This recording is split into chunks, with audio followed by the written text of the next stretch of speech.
সম্রাট আইসস? যারা রইলিকে সম্রাট বসে এইদিকে আইসা। কি অবস্থা রে শামসু? এই দিকের পরিস্থিতি সব কি ঠিকঠাক আছে নাকি? কি কারণে হঠাৎ এত জরুরিভাবে আমারে ডাইকা পাঠাইলি শামসু?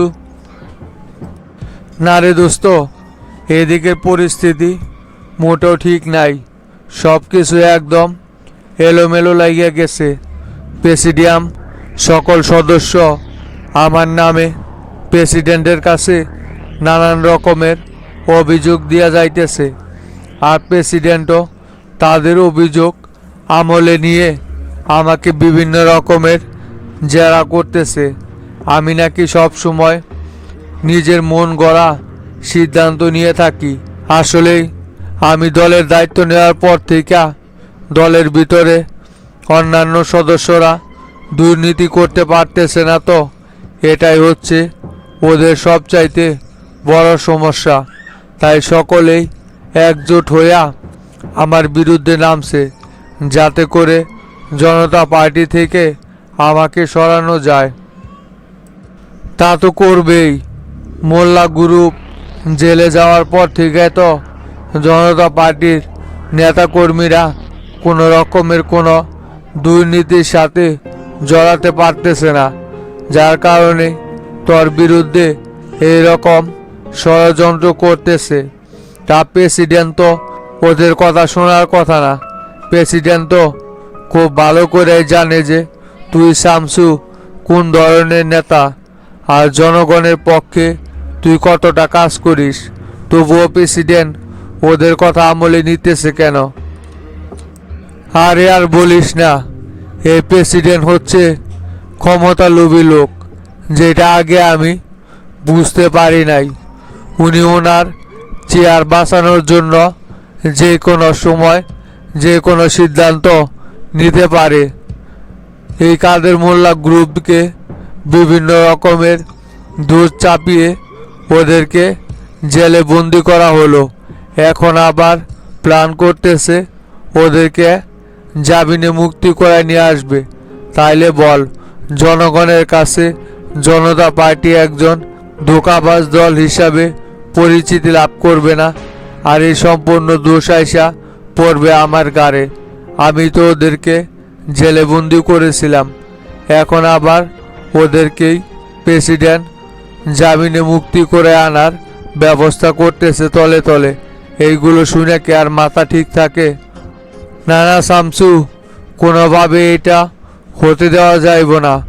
বর্তমানে দেশের যে পরিস্থিতি, এর ভিতরে যদি কাদের মোল্লা গ্রুপ বাইরে চলে আসে, ওরা ষড়যন্ত্র করে দেশের অবস্থা আরও ভয়াবহ রূপ ধারণ করায় ফেলবে। ওদেরকে এই মুহূর্তে কোনোভাবেই বাইরে আসতে দেওয়া যাইব না শামসু। যে করেই হোক তুই এটা আটকা। ওরা এই মুহূর্তে যদি জামিন নিয়ে বাইরে আসে, তাহলে দেশের জন্য অনেক বড় একটা হুমকির কারণ হয়ে দাঁড়াইব। সেইটা তো তুই আর আমি বুঝতেছি, প্রেসিডেন্ট তো এটা কোনোভাবেই বুঝতেছে না। তবে আমিও প্রেসিডেন্টকে বলে আইছি, যদি কোনোভাবে ওদেরকে জামিনে বের করে আনা হয়, তাহলে এর পরিণাম খুবই ভয়াবহ হবে। আমার নামও শামসু, আমি ছাড় দেই কিন্তু ছেড়ে দেই না। প্রেসিডেন্ট কেন, যদি বিশ্ব নেতার বিরুদ্ধেও আমাকে লড়তে হয় নেয়ার জন্য, সেখানে ওই শামসু কখনোই মাথা নত করবে না।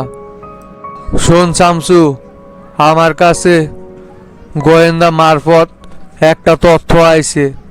দেশে নাকি অচিরেই বড় ধরনের একটা অস্ত্রের চালান ঢুকতে যাইতেছে। কে বা কারা এই চালানটা ঢুকাইতেছে সেই সম্পর্কে এখনো কোনো তথ্য পাই নাই। বলিস কি রে সম্রাট, এই মুহূর্তে আবার দেশে বড় ধরনের অস্ত্রের চালান কে ঢুকাইতে যাইতেছে? কে ঢুকাইতেছে বা কোন দিক দিয়ে এই অস্ত্রের চালানটা ঢুকবে সেই সম্পর্কে এখনো কোনো আপডেট পাই নাই। তবে আমি ঘটনাটা শোনার পরপরই সবাইকে সতর্ক অবস্থানে থাকতে বলছি।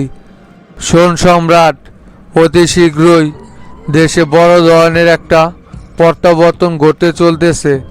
তুই প্রশাসনের প্রধান এখন, তাই গুরুত্বপূর্ণ জায়গাগুলোতে তোর নিজস্ব লোক নিয়োগ করে রাখ, যাতে কোনো সমস্যা হলে তাদের সাপোর্ট আমরা পাই। ভাবছিলাম মোল্লা গ্রুপকে জেলে পড়ার পর হয়তো দেশটা শান্ত হবে, কিন্তু গোপনে আমাদের বিরুদ্ধে কেউ একজন বড় ধরনের চাল জেলে যাচ্ছে, যেটা আমরা এখনো খুঁজে পাই নাই। ওদেরকে আমাদের খুঁজে বের করতে হবে। আচ্ছা শামসু, ঠিক আছে। স্বরাষ্ট্র অধিদপ্তর যখন আমাদের নিয়ন্ত্রণে আছে, প্রশাসনের গুরুত্বপূর্ণ জায়গাগুলোতে আমি আমার বিশ্বস্ত লোকদেরকেই বসায় রাখবনি। এখন শামসু, আমার ওঠা লাগবে। স্বরাষ্ট্র মন্ত্রণালয়ে স্বরাষ্ট্রমন্ত্রী সেলিম স্যার অতি জরুরি একটা বৈঠক ডাকছে। ওই বৈঠকে আমাকে উপস্থিত থাকতে হবে। গেলাম তাইলে আমি। আচ্ছা ঠিক আছে, যা তাহলে তুই।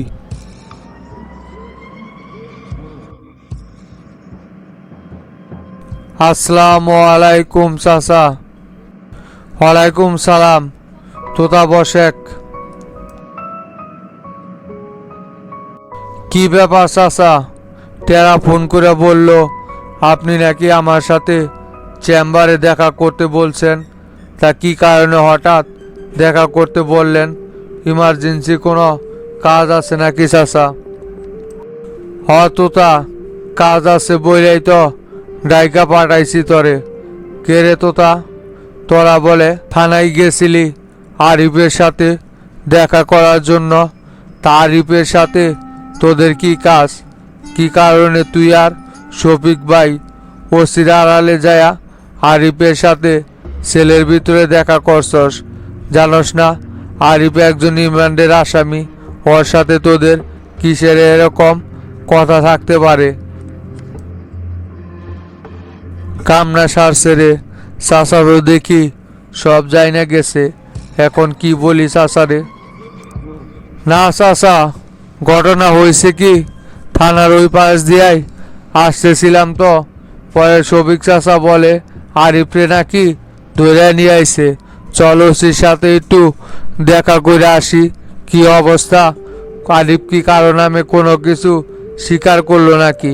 পরে থানায় গেছিলাম আরিফের সম্পর্কে ওসির কাছে জানার জন্য, এই আর কি। তাছাড়া অন্য কোনো উদ্দেশ্য তো ছিল না।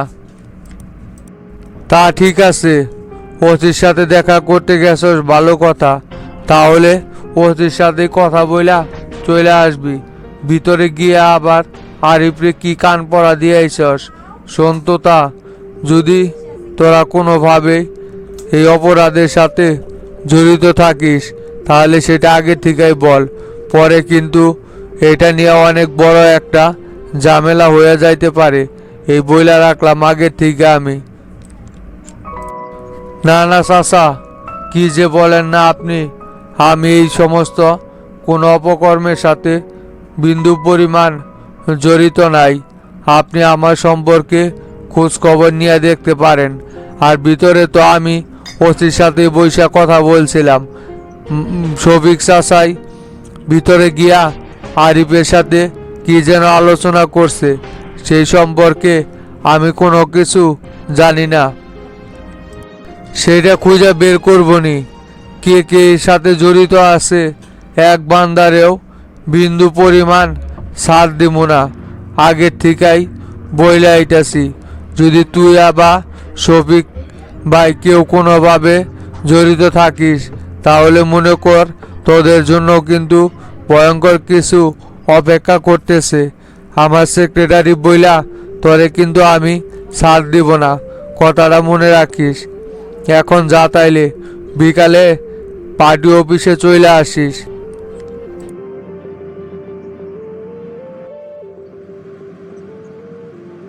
আসসালামু আলাইকুম তরিকুল ভাই। ওয়ালাইকুম সালাম। জব্বার আইসো, বসো। তোমার সাথে খুবই গুরুত্বপূর্ণ কিছু আলোচনা করার আছে। বলেন তো দেখি ভাই, হঠাৎ এরকম জরুরিভাবে ডাইকা পাঠালেন কেন আমারে? কি এমন গুরুত্বপূর্ণ আলোচনা করার আছে ভাই? শোনো, আমরা আবার নতুন করে যে আন্দোলনটি করার প্ল্যান করেছিলাম ওটা এখন বাস্তবায়ন করার সময় এসেছে। অতি তাড়াতাড়ি আমাদেরকে ঢাকা শহর অবরোধ করতে হইব, যাতে জনতা পার্টিকে আবারও চাপে ফেলা যায়। তুমি সব ধরনের প্রস্তুতি নাও। আমরা নতুন করে আবার আন্দোলনে নামার চিন্তা ভাবনা করতেছি। ভাই, আন্দোলনে যে নামা চাইতেছেন, জনতা পার্টির জন্য তো মাঠে টিকায় যায় না। জনতা পার্টি তো আমাদেরকে মাঠে নামার আগেই মাঠ থেকে আউট করে দেয়।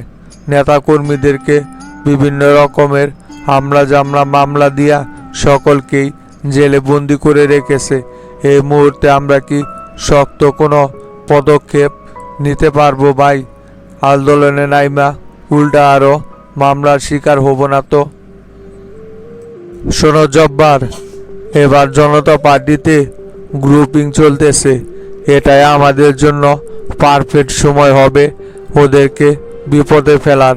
তাছাড়া আমি স্বরাষ্ট্রমন্ত্রী মতির ছোট ভাই লিয়াকতের সাথে বলছিলাম আজকে, ওরা কোনো রকমের কোনো প্রতিরোধ গড়ে তুলবে না, বরং ঢাকা শহর অবরোধ করাতে ওরা আমাদেরকে গোপনে সাহায্য করে যাবে। তোমরা মোহাম্মদপুর দিয়ে প্রথম আক্রমণটি শুরু করবে, কারণ ওইখানেই জনতা পার্টির মেন ঘাঁটি হচ্ছে মোহাম্মদপুরের এরিয়া। আর ওই দায়িত্বে আছে সাবেক স্বরাষ্ট্রমন্ত্রী মতির ছোট ভাই লিয়াকত এবং হাদি সিদ্দিক এর ছেলে ইরফান।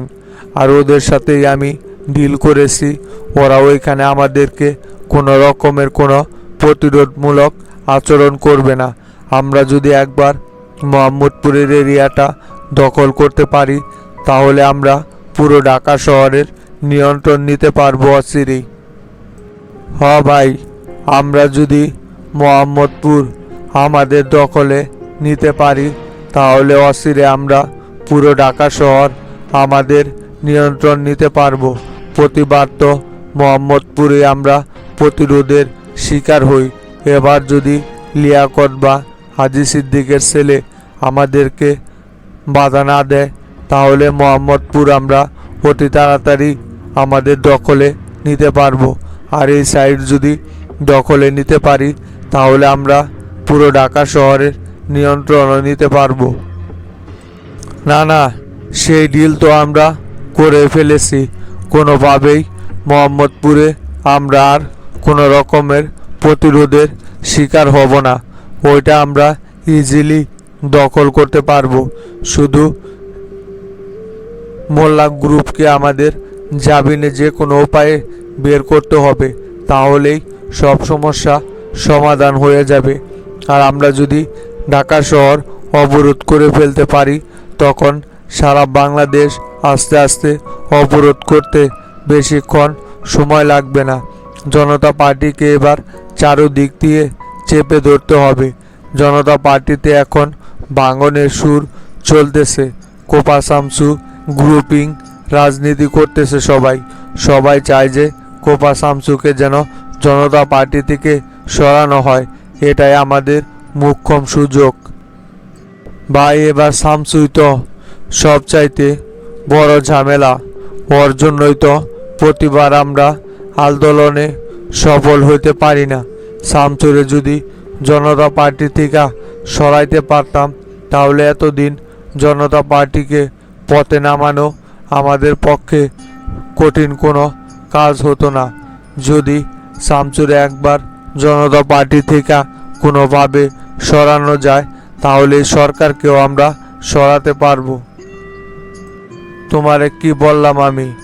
জনতা পার্টিতে ভাঙনের সুর চলতেছে।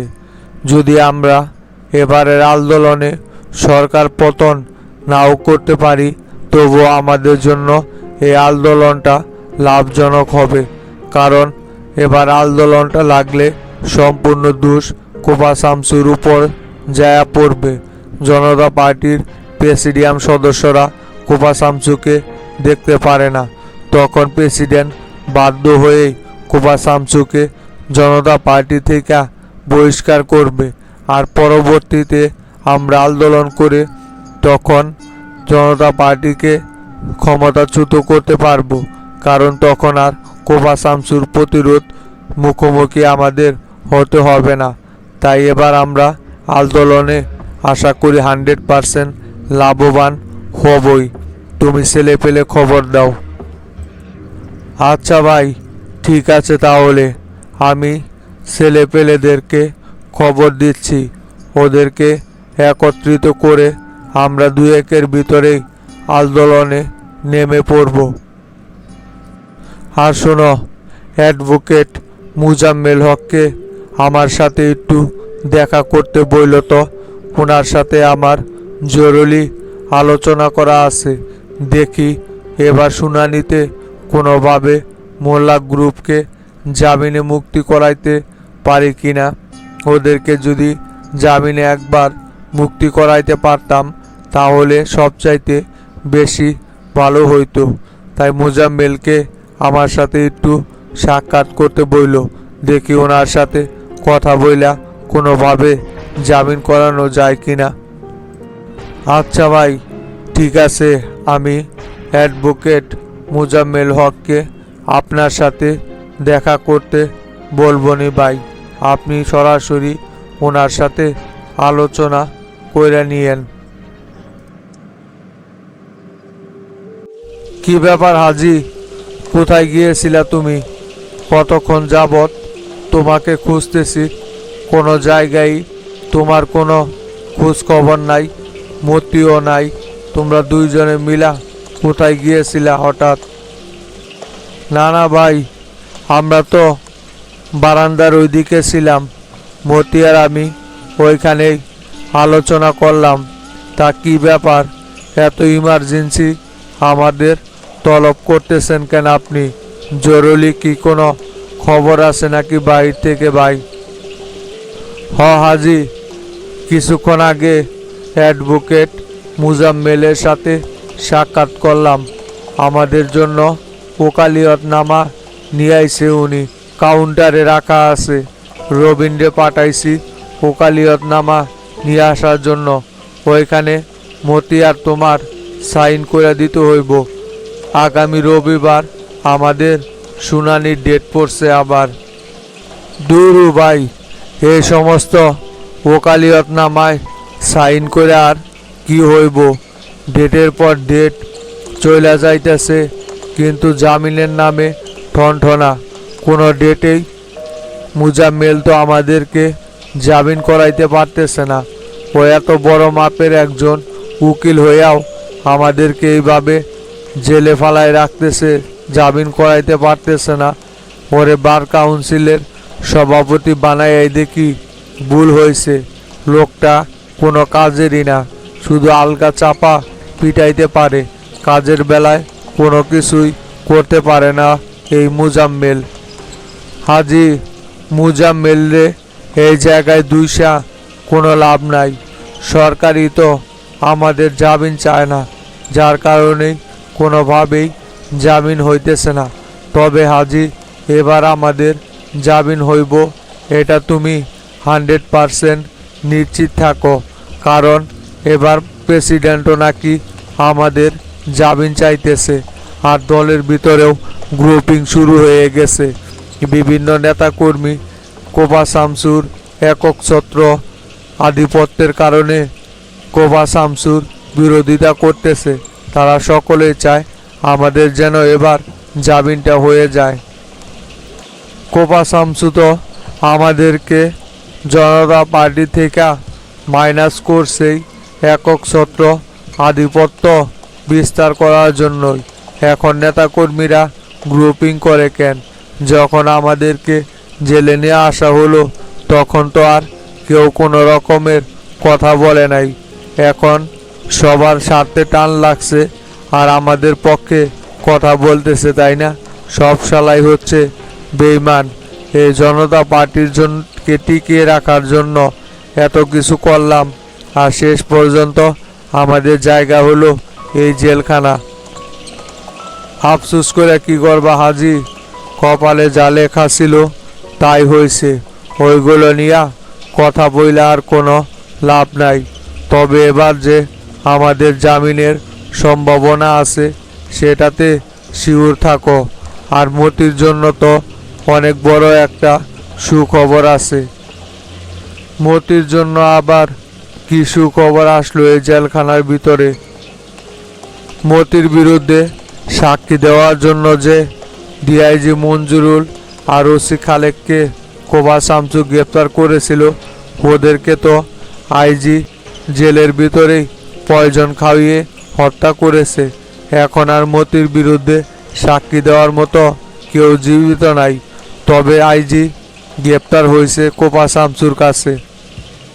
যাক, অনেক ব্যাড নিউজের ভিতরে একটা তাহলে সঠিক খবর পাওয়া গেল। শোনো হাজি, রবিন ওকালিয়তনামা নিয়ে আসলে পরে স্বাক্ষর করে দিও। আমি ভিতরে গেলাম, আর মতিকেও বলবে স্বাক্ষর করে দেওয়ার জন্য।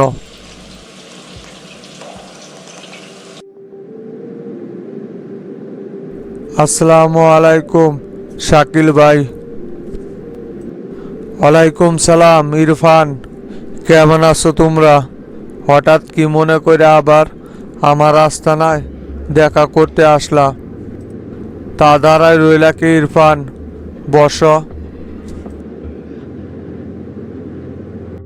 লিয়াকত, আমার অস্ত্র আনার তাহলে কি ব্যবস্থা করলা? পরে তো আর কিছুই আমারে জানাইলা না। অস্ত্রগুলো তো যত তাড়াতাড়ি সম্ভব নিয়ে আসা দরকার। অস্ত্রগুলো আনলে আমি কোপা শামসুর উপর আক্রমণটা করতে পারি। ওই বিষয়ে আলোচনা করার জন্য ইরফান আর আমি আসলাম এই জায়গায়। তা আপনার যে ঢাকা আক্রমণ করার প্ল্যান ছিল, ওইটা কি করলেন? তাহলে কবে আপনি ঢাকা আক্রমণ করার প্রস্তুতি নিতে চাচ্ছেন? ভিতরে অলরেডি বোমা বানানোর কাজ চলতেছে। কাজটা হয়ে গেলেই আমরা ঢাকা শহর আক্রমণ করে বসব। দেশের যে পূর্ণ জনবহুল এলাকা রয়েছে সেইগুলোতে আমরা বোমাবাজি করে দেশে একটা আতঙ্ক তৈরি করতে চাইতেছি। শোনেন, নাগরিক পার্টির সভাপতি তরিকুলের সাথে আমার আলোচনা হয়েছে। ওরা অতি তাড়াতাড়ি সরকার পতন করার জন্য দেশে বড় ধরনের একটা আন্দোলন তৈরি করতে যাচ্ছে। আপনারা ওদের আন্দোলনের সাথে যুক্ত হয়ে দেশে এই অরাজকতাটা সৃষ্টি করবেন। আর এই ফাঁকে আমরা অস্ত্রগুলো দেশে ঢুকাবো। আমরা সব রকমের প্রস্তুতি নিয়ে এসেছি। যখন আপনারা আক্রমণ করবেন সেই ফাঁকে আমরা অস্ত্রগুলো দেশে চালান করে ফেলব। নাগরিক পার্টির সভাপতি তরিকুল কি আমাদের সঙ্গে নিয়ে এই আন্দোলনটা করবে? উনি কি আমাদেরকে সঙ্গে নিতে চাইবে নাকি সেটা আবার শুনে দেখছো তো ওর কাছে? আমরা যেভাবে আন্দোলনটা করতে চাইতেছি এতে করে তো দেশ এবং জনগণের অনেক ক্ষতির সম্মুখীন হইতে হইব। উনি তো রাজনৈতিক নেতা, উনি কি এই ধরনের ক্ষতি চাইবে দেশের? কি যে বলেন না, তরিকুলের হচ্ছে ক্ষমতা দখল করার পরিকল্পনা। এতে ওর যা যা করণীয় সব কিছু ওই করতে পারে। দেশের ক্ষতি হলো না লাভ হলো সেটা ওর দেখার সময় নাই। ওর একমাত্র উদ্দেশ্য হচ্ছে ক্ষমতা দখল করা এবং কোপা শামসুকে ধ্বংস করা। এতে ওর যা যা করণীয় সবই ওই করবে। দেশের কি হলো না হলো সেই দিকে ওর কোনো নজর নেই। অচিরেই আমরা তরিকুলের সাথে আপনার একটা মিটিং করার ব্যবস্থা করতেছি। তাহলে তাই করো তোমরা, ওর সাথে আমার একটা মিটিংয়ের ব্যবস্থা করো। যদি ও আমাদেরকে সাহায্য করে তাহলে আমাদের কাজ করা আরও সহজ উপায় হয়ে যাইব। ওদের ছেলেপেলেদের সাথে আমাদের ছেলেপেলে মিশা যায়া ঢাকা শহরের বিভিন্ন স্থানে বোমাবাজি করতে পারবে অতি তাড়াতাড়ি। তাহলে মিটিংটা করার একটা ব্যবস্থা করো। আচ্ছা ঠিক আছে, অতি তাড়াতাড়ি আমরা বৈঠকটা ফিক্সড করতেছি। আজকে তাহলে উঠলাম, আর এইখানে সাবধানে থাকেন, কোনোভাবেই যেন আপনাদের এই খবর বাইরে লিক না হয়, তাহলে কিন্তু আপনারা ধরা পড়ে যাবেন।